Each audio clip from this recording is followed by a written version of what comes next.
IEE की इस platform पे आपका स्वागत है।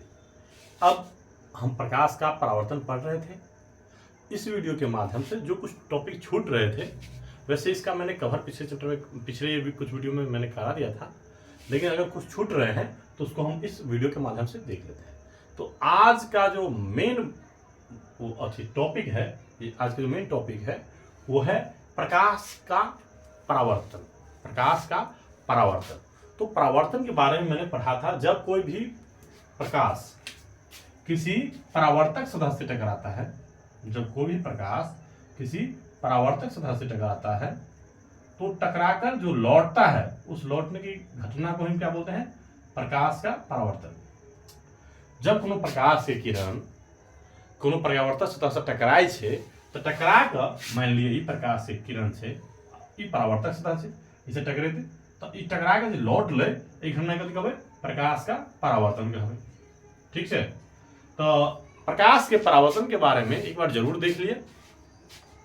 एक मान लिया हम ए डैश ई दर्पण छे, ई कथी छे? दर्पण कहियो या परावर्तक सतह कहियो। ठीक है, ई आपतित किरण छे, ई परावर्तित किरण छे। और एक चीज ध्यान रखियो, जे हम ऐजा लंब डालबे, कनी टेढ़ हो गयो, चलो एक देख लीजिए। ये जो हम लंब डालिए, यार कथी कहबै? ई छै अविलंब। ई कथी छै? अविलंब। ई अही वीडियो के माध्यम से हम टोटल जे पॉइंट छै उसका ओकरा हम एक बार देख ले छी। ठीक है, तो चलो देखल जाए आज के डेट में। जे पहला पॉइंट है परावर्तन का नियम। तो कोई भी किरण दर्पण से परावर्तन के बाद जिन नियमों का पालन करते हुए दर्पण से लौटती है, उन नियमों को ही क्या कहते हैं? प्रकाश के परावर्तन का नियम कहते हैं। उन नियमों को हम क्या बोलते हैं? प्रकाश के परावर्तन का नियम कहते हैं। ठीक है, अगला पॉइंट है आपतित किरण। दर्पण पर पड़ने वाली किरण को हम क्या बोलते हैं? आपतित किरण कहते हैं। दर्पण पर पड़ने वाली किरण को हम क्या बोलते हैं? आपतित किरण कहते हैं। आप परावर्तित किरण, दर्पण से टकराकर लौटने वाली किरण को हम क्या बोलते हैं?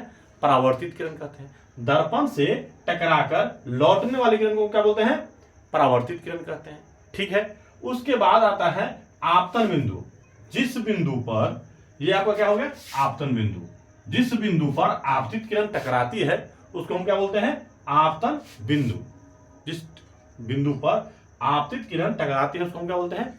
आपतन बिंदु। ठीक है, आपतन कोण। आपतित किरण अविलंब के साथ जो कोण बनाती है वो हो गया आपका आपतन कोण। आपतित किरण अविलंब के साथ जो कोण बनाती है वो आपका क्या हो गया? आपतन कोण। कौन सा कोण हो गया? आपतन कोण। ठीक है, अब परावर्तन कोण है। परावर्तित किरण अविलंब के साथ जो कोण बनाती है उसको हम बोलते हैं क्या? परावर्तन कोण। क्या बोलते हैं? परावर्तन कोण। उसको क्या बोलते हैं? परावर्तन कोण। ठीक है, आपतित किरण अविलंब के साथ जो कोण बनाते हैं उसको हम बोलते हैं आपतन कोण। परावर्तित किरण अविलंब के साथ जो कोण बनाती है वो क्या होता है? परावर्तन कोण। एक और ध्यान देने वाली बात है, आपतन कोण को हम किससे डिनोट करते हैं? आई से। परावर्तन कोण को आर से। अर्थात आई बराबर क्या होता है? आई बराबर क्या होता है?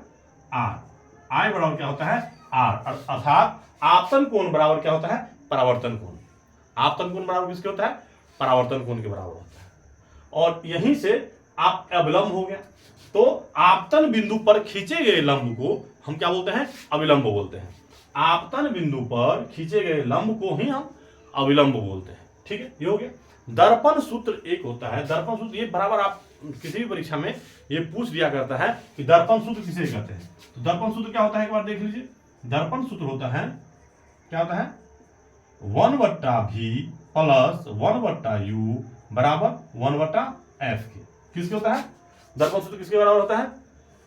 देख लीजिए, 1/v प्लस 1/u बराबर 1/f। यहां पे v क्या है? v बराबर होता है प्रतिबिंब दूरी। v बराबर क्या है? प्रतिबिंब दूरी। u बराबर क्या होता है? वस्तु दूरी। u बराबर क्या होता है? वस्तु दूरी। और एफ बराबर होता है फोकस दूरी। एफ बराबर क्या होता है? फोकस दूरी। तो इसको एक बार और देख लीजिएगा। तो अगर इस वीडियो के माध्यम से जो आपको समझ आ रहा है तो कृपया कमेंट करके जरूर बताइएगा। हमारे इस चैनल को IEA श्रीरामपुर को आप लोग सब्सक्राइब कीजिएगा, ठीक है, और वीडियो को लाइक जरूर कीजिएगा। तो कृपया करके ध्यान दे दें, परावर्तन के नियम जो है मैंने बताया है, ठीक है। आपतित किरण, परावर्तित किरण, आपतन बिंदु, और क्या है? आपतन कोण, परावर्तन कोण, आपतन कोण और परावर्तन कोण, अविलंब और दर्पण सूत्र। ये मैंने आज ये चैप्टर आपका समाप्त हो रहा है, ठीक है। आपको मेरा वीडियो कैसा लगा जरूर कमेंट कीजिएगा, ठीक है। इस वीडियो के माध्यम से मैंने आपको ये सारे बताए। अगला वीडियो के माध्यम से मैं प्रकाश का जो है अपवर्तन किस होता है? लेंस में होता है। अभी मैंने पढ़ा था प्रकाश का परावर्तन और प्रकाश का अपवर्तन हमको पढ़ना है किसमें? लेंस के माध्यम से। लेंस में होता है प्रकाश का अपवर्तन। तो हम अगले वीडियो में पढ़ेंगे। आज के लिए बस इतना ही।